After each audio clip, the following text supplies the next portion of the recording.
identitas wanita yang ditemukan tewas di Jalan Raya Tlajung Udik, Kecamatan Gunung Putri, Kabupaten Bogor, akhirnya terungkap.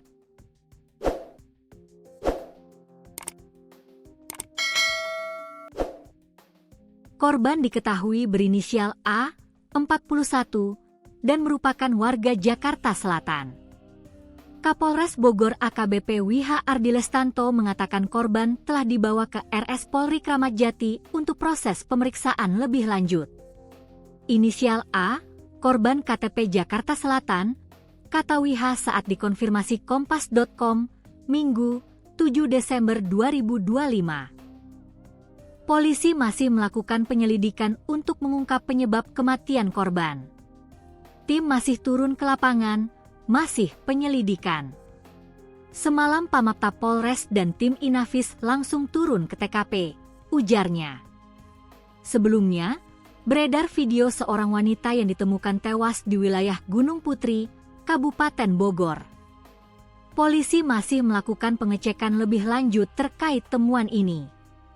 Dalam video yang diunggah akun Instagram Info Gunung Putri ID, terlihat mayat wanita itu berada di pinggir Jalan Raya Tlajung Udik. Adapun posisinya tertelungkup tepat di samping mobil angkot. Sepintas, wanita itu terlihat masih mengenakan jas hujan plastik berwarna biru. Sementara itu, dari foto lain yang beredar, wanita itu tampak mengenakan baju berwarna hitam.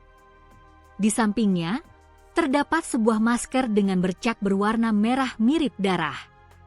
Kasat Reskrim Polres Bogor AKP Anggi Eko Prasetyo membenarkan adanya temuan mayat wanita yang belum diketahui identitasnya itu. Betul kami mendapatkan info tersebut, kata Anggi dikonfirmasi Kompas.com, Sabtu, 6 Desember 2025. Saat ini, jenazah masih dalam penanganan awal oleh Polsek Gunung Putri.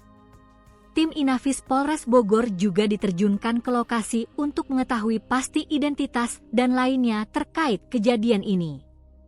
Tim Pamapta berikut Inafis sedang dilakukan penanganan, katanya.